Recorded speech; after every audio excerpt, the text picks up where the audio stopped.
Hello, this is Tael, and welcome to Tael Talks. Today I'd like to talk to you about a little game called Shadow of the Colossus.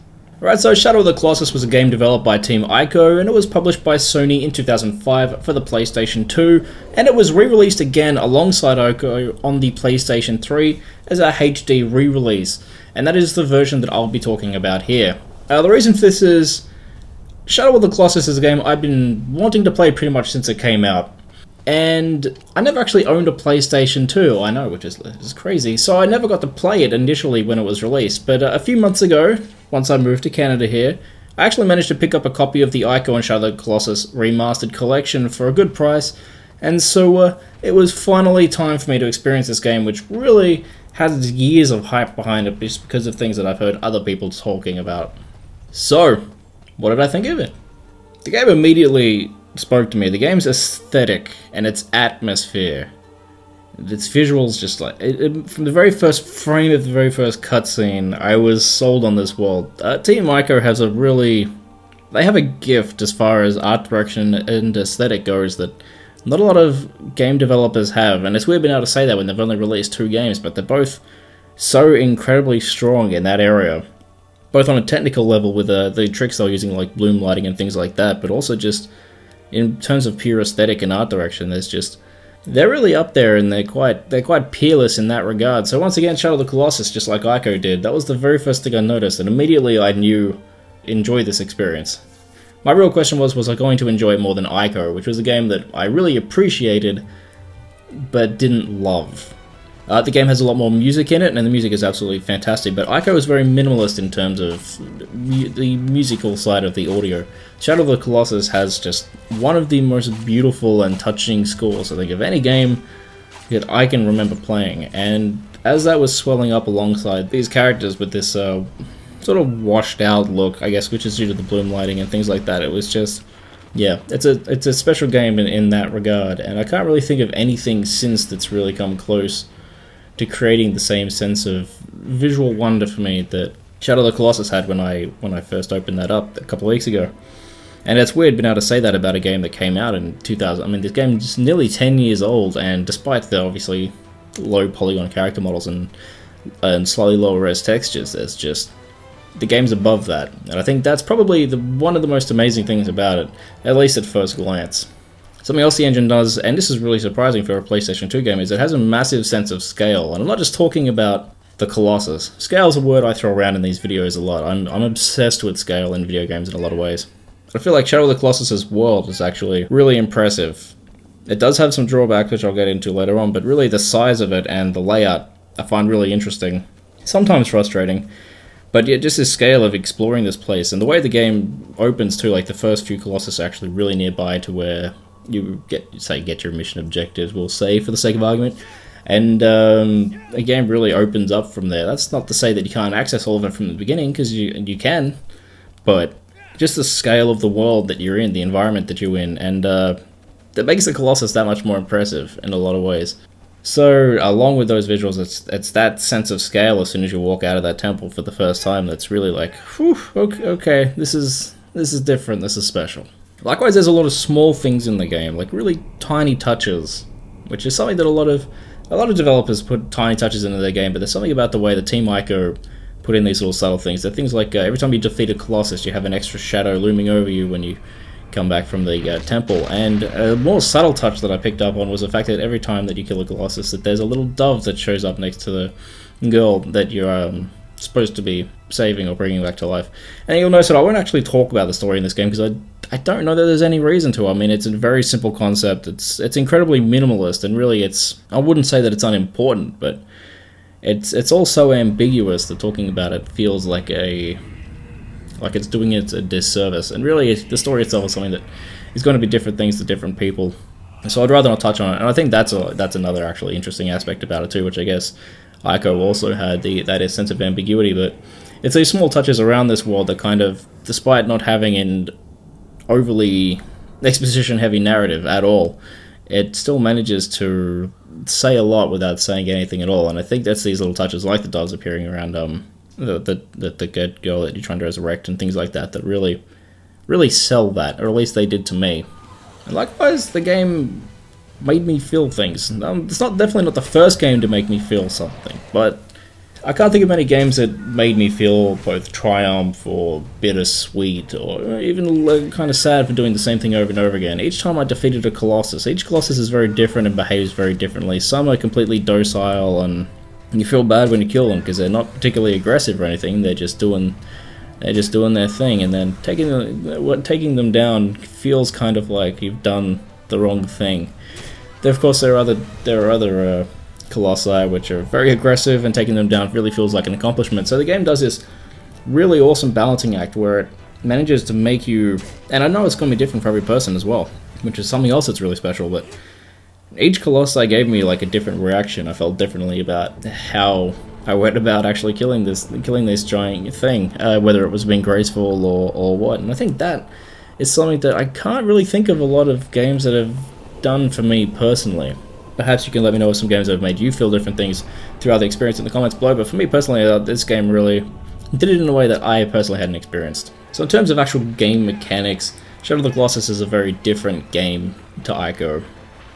In a lot of ways it's more complicated than Ico, but in a lot of other ways it's actually more simple, which is kind of strange. But the game introduced a HUD for one thing. Ico was something that I talked about in my Ico review, was the fact that the game didn't have a HUD, and you had to kind of like work everything out as you went, which was kind of frustrating, but at the same time not having a HUD made the game more immersive, and it added to the atmosphere in a lot of ways. Whereas Shadow of the Colossus, I guess because of the mechanics of climbing the Colossi, they introduced a grip gauge, which is a circle, and the less grip energy you have to actually hold onto a Colossi, the smaller that circle gets.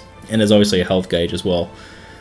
These are things that I kind of wish weren't there, but at the same time I couldn't think of a way of visually showing this information in a way that would negate the need for a HUD. So it's one of those things where it's like, I can't understand why it's important. It's a shame it's there, but I don't know what could have been done to take it away.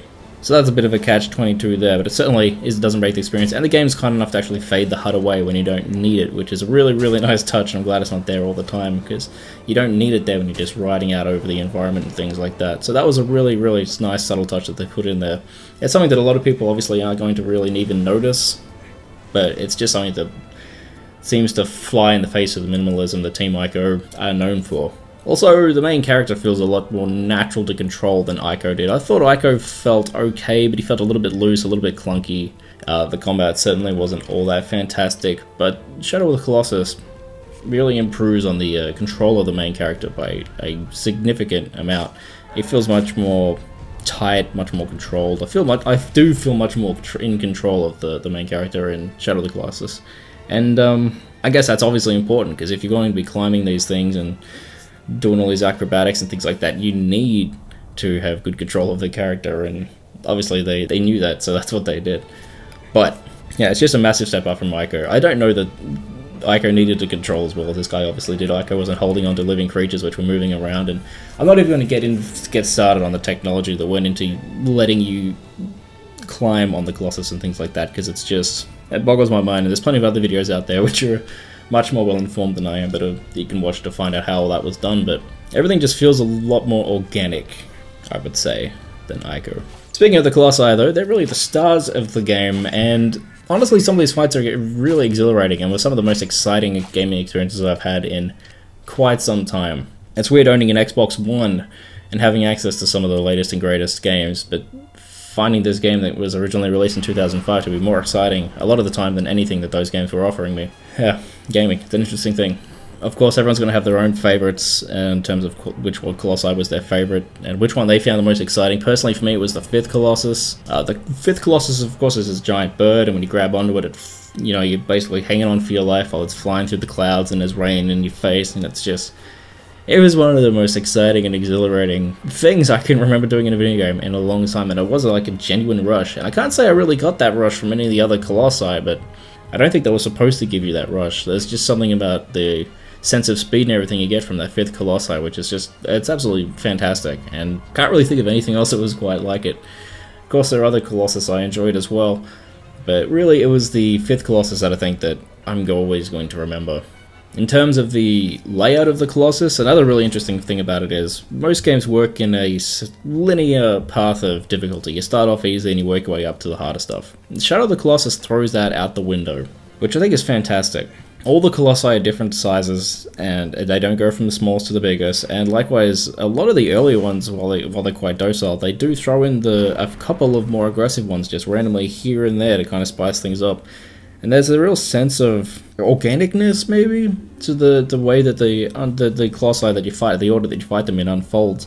I found some of the early ones more difficult than some of the later ones, and things like that. And I guess that really adds to a sense of unpredictability. It's probably a good word for it.